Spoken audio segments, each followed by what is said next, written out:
4주 동안 한 달 동안 배웠습니다. 근데 오늘부터는 하나님께 드리는 예물에 대해서 계속 배우도록 하겠습니다. 지난 4주 동안 우리는 감사에 대해서 배웠습니다. 하나님의 귀에 들린 대로 하나님께서 시행하시겠다 말씀하셨습니다. 하나님의 귀에 감사합니다, 감사합니다 말이 들리면 그 하나님 귀에 들린 대로 감사할 것이 많아지게 하시겠다고 약속하셨습니다. 하나님의 귀에 여러분의 감사하는 소리가 들려서 여러분의 삶 속에서 감사할 거리들이 더 많아지기를 바랍니다. 아멘. 근데 여러분이 꼭 알아두셔야 할 것이 있는데, 이 감사라고 하는 것은 그냥 말로만 하는 것이 아니라고 하는 것입니다. 감사는 그냥 말로만 하는 것이 아니라 감사의 표시, 감사함을 나타내는 것이 필요합니다. 미국에서 제일 많이 사용하는 말이 땡큐라고 하는 말인데, 너무 자주 그리고 많이 사용하다 보니까 이게 의미가 조금 잃어버린 듯합니다. 고맙다라고 하는 말이 정말 고마운 건지 아니면 그냥 인사하는 거 말인지 모를 정도가 됐습니다. 이제 땡큐라고 하는 말이 사람들의 입술 발린 그 립 서비스가 됐고, 대부분 이제 습관이 되고 입에 붙은 말버릇이 되었습니다. 그런 감사를 하나님께 하라고 하는 것이 아닙니다.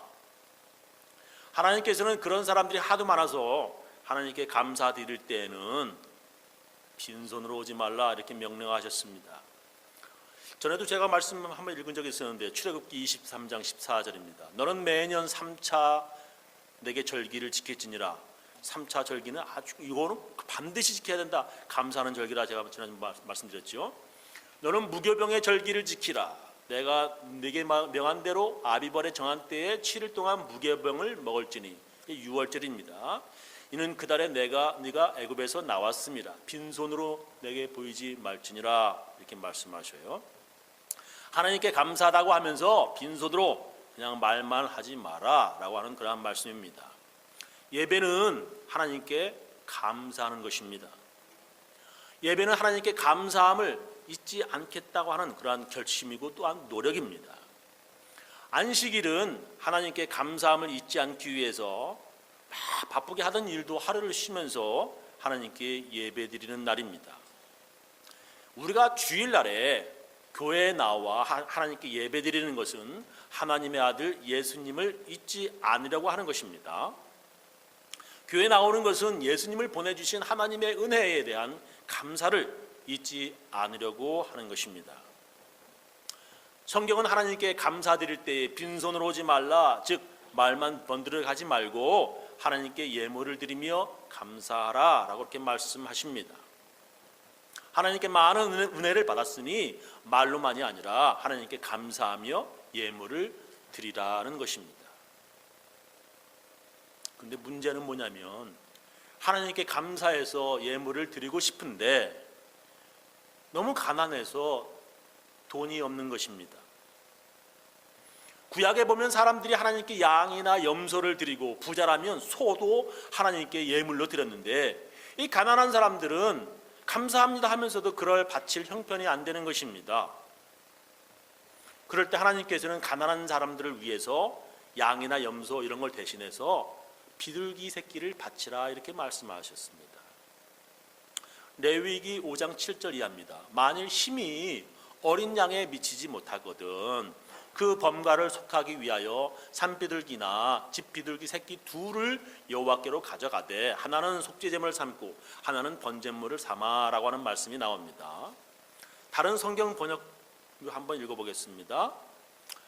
그러나 그가 양 한 마리도 바칠 형편이 못될 때에는 자기가 저지른 죄에 대한 보상으로 산비둘기 2마리나 집비둘기 새끼 2마리를 주께 드리는 제물로 가져다가 하나는 속죄 제물로 드리고 다른 하나는 번제물로 드려야 한다라고 이렇게 말씀하십니다. 가난해서 양 한 마리도 바칠 형편이 안 되는 때에는 작은 비둘기라도 바치라라고 하는 그러한 말씀이에요. 그 당시에는 가난한 여자들, 과부들이 꽤 있었습니다. 레위기서 12장 8절 보면은 그 여인의 힘이 어린 양에 미치지 못하거든. 남편 죽고 뭐 경제적으로 활동할 수가 없어서 경제적으로 어려우니까 어린 양을 바칠 수가 없거든. 산 비둘기 둘이나 집 비둘기 새끼 둘을 가져다가 하나는 번제물로 하나는 속죄제물로 삼을 것이요 제사장은 그를 위하여 속할지니 그가 정결하리라 라고 하는 말씀이 나옵니다. 가난해서 하나님께 드릴 것이 없는 사람들은 비싼 양 대신에 작은 비둘기를 잡아서 하나님께 드리라 이렇게 말씀하셨습니다. 근데 가난하면서 비둘기 잡을 형편도 안 되는 사람은 이거 어떻게 해야 됩니까? 젊은 사람이야 뛰어다니고 말이죠. 건강한 사람이야 나무에 올라가서 비둘기라도 잡을 수 있지만 가난하고 늙은 사람, 몸이 불편한 장애자나 병든 가난한 사람들은 어떻게 합니까? 가난해서 살 수도 없고 말이죠. 가난하고 병든 사람들은 비둘기도 잡아 하나님께 드릴 형편이 안 되는 것입니다. 성경을 보면 그런 사람들은 하나님께 곡식, 즉 지금의 밀가루나 보리, 쌀 이런 것을 드리도록 했습니다. 그것을 소제라고 하는데 grain offering이라고 부릅니다. 레위기 14장 21절 보겠습니다. 그가 가난하여 이에 힘이 미치지 못하면 그는 흔들어 자기를 속할 속건제를 위하여 어린 수양 하나와 소제를 위하여 고운 가루 에바 10분일에 기름 섞은 것과 기름 한 록을 취하고 라고 하는 말씀이 나오는데, 비둘기 잡을 형편도 안 되면 곡식 조금이라도 가져와서 하나님께 드리라 라고 하는 그러한 말씀이 들어있습니다. 고운 가루 에바 10분일은 얼마나 되는 양입니까? 다른 성경 해석 한번 제가 읽어보겠습니다. 만일 그 사람이 너무 가난하여 이런 것을 바칠 형편이 못 되면 속건 제물로 나 여호와에게 흔들어 바칠 어린 수양 한 마리와 곡식으로 드릴 소제물로 기름 섞은 고운 밀가루 2.2리터와 그리고 감람기름 0.3리터를 바치도록 하라 이렇게 말씀하시고 있는데요. 밀가루 2.2리터는 0.58갤론이 되니까 우리가 먹는 우유통 반 정도 되는 그러한 곡식을 가져오면 되겠습니다. 근데 그것도 없다면 지금이야 우유통 반 정도 밀가루 되는 거 껌값도 안 되죠. 근데 그 당시 가난한 사람들에게는 이게 또 꽤 됩니다. 한 끼 먹을 양이 되는 것이죠. 양 못 바치면은 곡식이라도 바쳐야 될 텐데 그거라도 없을 때 그 정도로 지극히 가난한 사람이라면 어떻게 하나님께 감사로 예물을 드릴 수 있겠습니까? 만약에 곡식도 바칠 형편이 안 된다면 성경은 그런 사람에게 이렇게 말씀하십니다. 로마서 12장 1절 그러므로 형제들아 내가 하나님의 모든 자비하심으로 너희를 권하노니 너의 몸을 하나님이 기뻐하시는 거룩한 산 제사로 드리라. 이는 너희의 드릴 영적 예배니라. 너희는 이 세대를 본받지 말고 오직 마음을 새롭게 함으로 변화를 받아 하나님의 선하시고 기뻐하시고 온전하신 뜻이 무엇인지 분별하도록 하라 이렇게 말씀하세요. 가난해서 돈이 없다면 몸이라도 드려라. 그냥 교회 와서 예배 드리라 라고 하는 그러한 말씀입니다.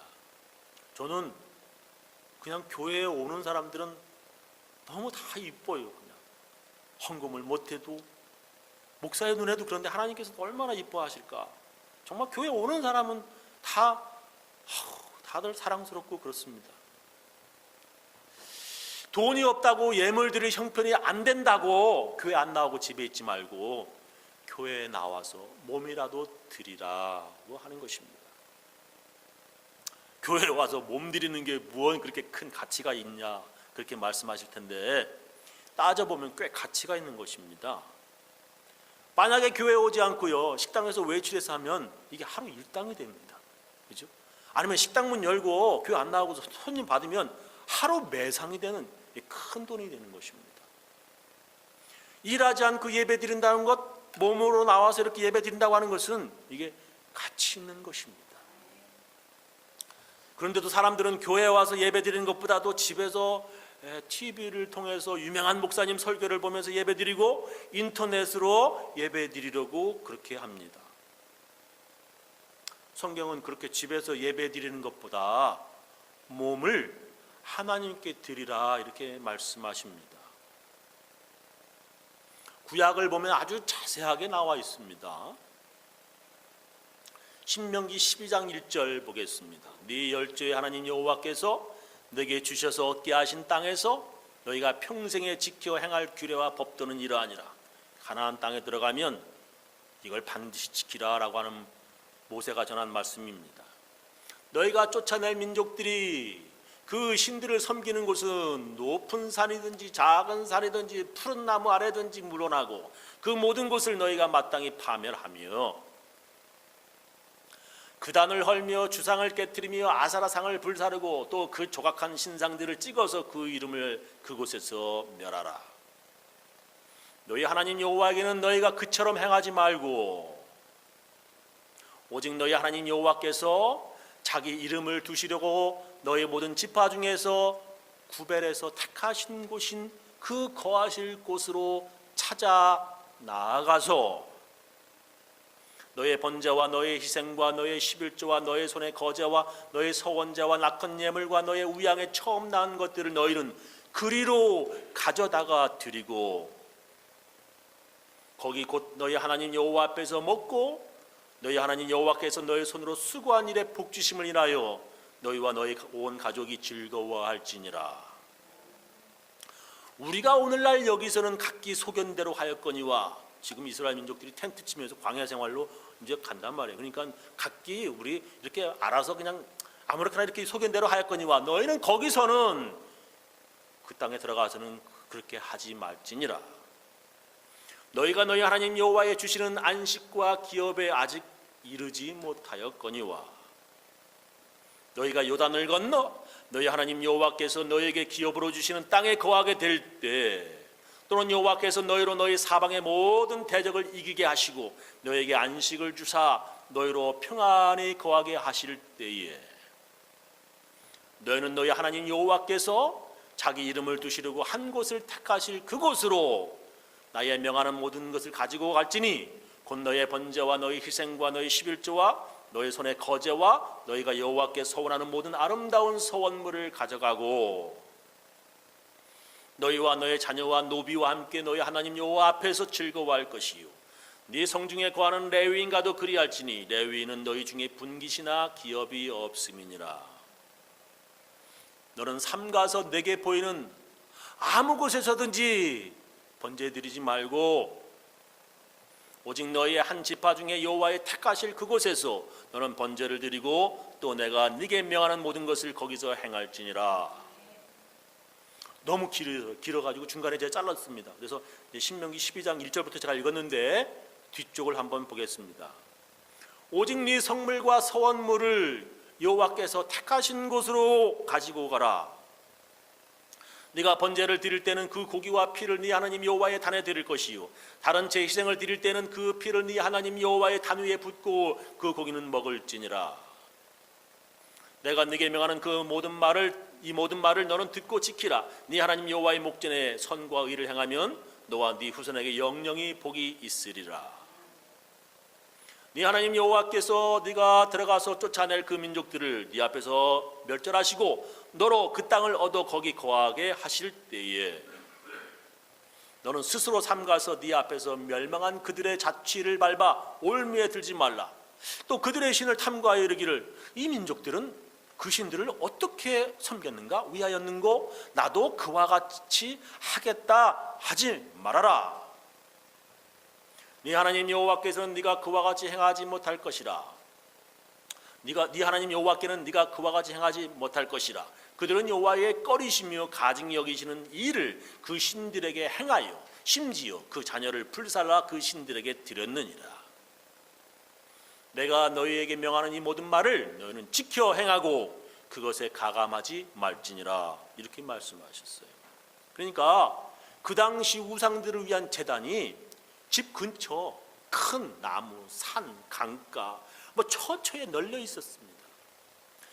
그래서 여기서도 우상에게 제사 드리고 저기서도 이제 여기저기 아무렇게나 우상에게 제사 드렸습니다. 마을 곳곳에 널려 있는 것이 우상에게 절하는 곳이었습니다. 한국도 그렇지 않습니까? 오래전에는 방에서도 드리고 부엌에서도 뒷마당에서도 어디든지 우상에게 절하는 곳이 처처에 깔려 있었죠. 오래전 한국의 마을마다 성황당 여기저기 신을 모신 당집들 큰 나무 우상단지를 모시는 곳이 처처에 있었습니다. 그래서 보면은 마을 들어갈 때 보면 저런 데도 있었고요. 어디든지 막 다 있어요. 언제든지 가기도 쉽고 여기저기 아무나 마음대로 지 마음대로 만들기도 했습니다. 성경은 우리들에게 그렇게 하지 말라 이렇게 말씀하십니다.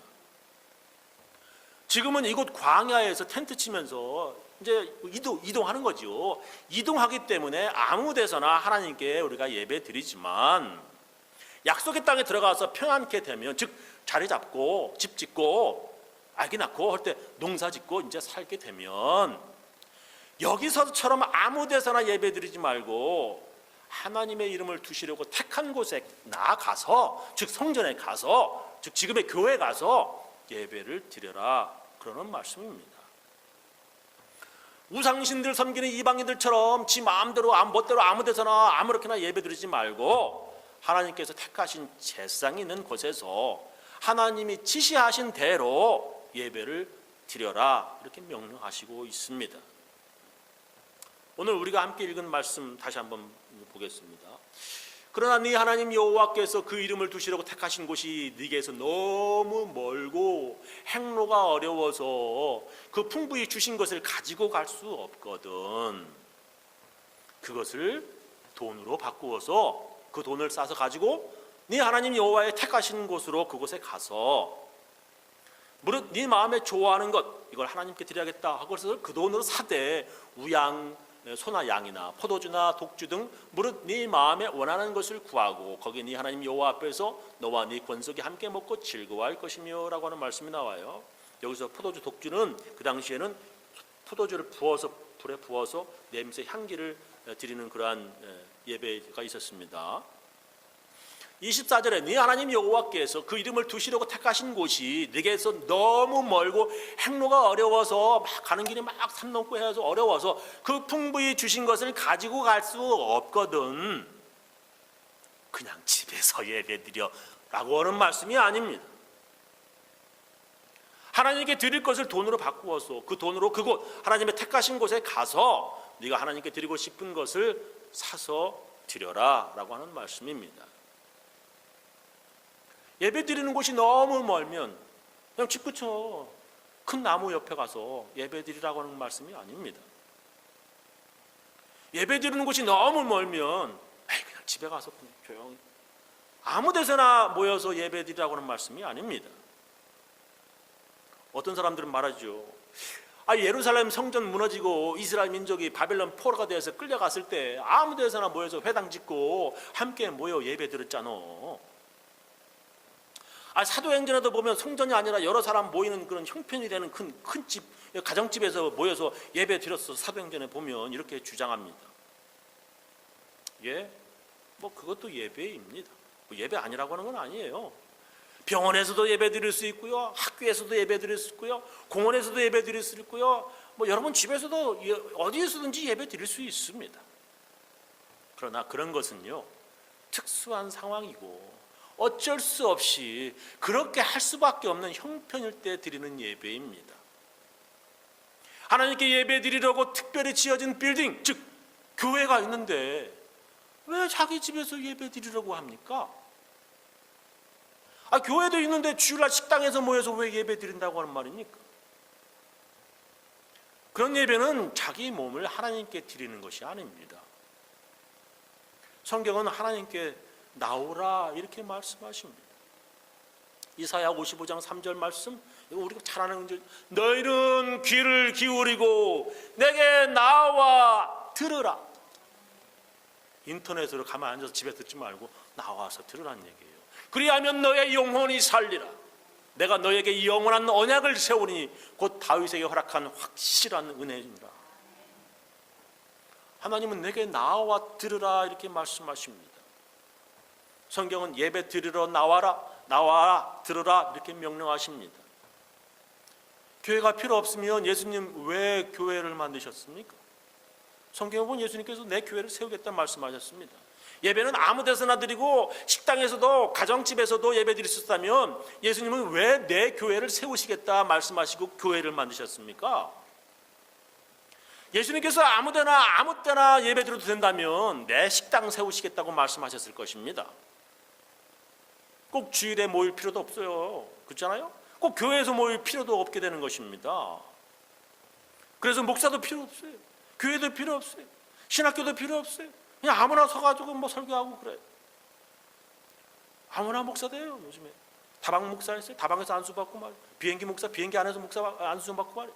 아무나 그냥 설교하면 되는 것입니다. 어떤 예배라고 하는 형식도 필요 없고요. 헌금도 필요 없어요. 다 필요 없는 것이 되는 것입니다. 우리가 하나님께 감사하여 드리고 싶은데 너무 가난해서 가진 것이 없어도 하나님께 드리고 싶어질 때가 있습니다. 나 하나님께 꼭 뭔가 드리고 싶어. 근데 돈이 없어. 아무것도 없어. 그래서 우리의 몸이라도 예배로 드리고 싶은데 교회가 없다면 우리의 이 작은 몸뚱아리가 아무런 가치가 없게 되는 것입니다. 가난해도 하나님께 드리고 싶은 마음에 내가 가진 것이라고 이 몸과 그리고 시간밖에 없을 때 그것이라도 하나님께 드리고 싶은 교회가 없다면, 그걸 드리고 싶은 교회가 없다면 그것조차 아무런 가치 없는 것이 되는 것입니다. 그래서 우리의 몸과 시간을 드릴 교회가 필요하고요, 그곳에 나아가는 그러한 곳이 필요한 것입니다. 그래서 교회는 아무리 가난한 사람이라 할지라도 찾고 또한 찾아올 수 있고 들어올 수 있는 곳이어야 합니다. 또한 아무리 작은 금액의 헌금이라 할지라도 하나님께 드려지는 헌금은 그 누구도 그 가치를 따질 수가 없는 귀한 예물이 되는 것입니다. 그래서 예수님은 어느 가난한 과부의 예물을 보시고 이렇게 말씀하셨습니다. 누가복음 21장 1절 이하의 말씀입니다. 예수께서 눈을 들어 부자들이 연복궤에 헌금 넣는 것을 보시고 또 어떤 가난한 과부의 2렙돈 넣는 것을 보시고 가라사대 내가 참으로 너에게 말하노니 이 가난한 과부가 모든 사람보다 많이 넣었도다. 저들은 그 풍족한 중에서 헌금을 넣었거니와 이 과부는 그 구차한 중에서 자기의 있는 바 생활비 전부를 넣었느니라 하시니라. 또 우리는 가난해 할지라도 하나님께 드릴 수 있는 것이 또 있습니다. 제가 지금 말씀드리려고 하는 것이 하나님께 드릴 예물. 이렇게 드려라 하는데 드릴 형편이 안 돼. 그러면은 비둘기로 드리고, 비둘기 형편 드리면 안 돼. 소재라고 해서 곡식을 드리고, 그것도 안 돼. 그러면 몸이라도 나와서 드려야 된다 이거야. 그럼 몸이라도 드려 나와야 되는데 교회가 없다면 이 가치가 없어진다는 겁니다. 그렇죠? 그래서 교회라고 하는 게 필요하고, 우리가 하나님께 가난하여도 드릴 것은 우리의 몸이고, 두 번째가 우리가 하나님께 드릴 수 있는 것이 무엇인가? 그것은 찬양입니다. 찬양은 가진 것 없는 사람들이, 가난한 사람들이 하나님께 가장 최상의 것을 드릴 수 있는 아주 귀하고 아름다운 예물이 되는 것입니다. 다윗은 성경에 이렇게 기록하고 있습니다. 제가 좋아하는 말씀이에요. 시편 69, 30. 이거 꼭 기억하세요. 내가 노래로 하나님의 이름을 찬송하며 감사함으로 하나님을 광대하시다리니 이것이 곧 뿔과 굽이 있는 황소를 드림보다 여호와를 더욱 기쁘시게 함이 될 것이라. 황소 한 마리값 미국에서 한 3,000불, 4,000불 합니다. 3, 4,000불 하나님께 헌금 드리는 것보다 막 찬송하면서 감사하다는 것, 이게 더 하나님을 기쁘시게 함이 될 것이라 이렇게 말씀하시는 거예요. 황소를 하나님께 드리는 것은 그때나 지금이나 아주 큰 금액입니다. 그런 것보다도 감사하며 드리는 찬송은 하나님을 더욱더 기쁘시게 한다라고 하는 것입니다. 하나님께 찬양 드리는 것은 하나님께서 즐거워하시고 기뻐 받으시는 우리의 아름다운 예물입니다. 하나님께 올리는 우리의 찬송을 하나님께서 아주 가치 있게 여겨주십니다. 다음 주일에는 찬송에 대해서 더 한번 자세히 배우도록 하겠습니다. 우리 교인들 모두 하나님께 찬송을 드려서 하나님을 기쁘시게 하는 사람들 모두 되시기를 예수님의 이름으로 축원합니다. 기도하시겠어요?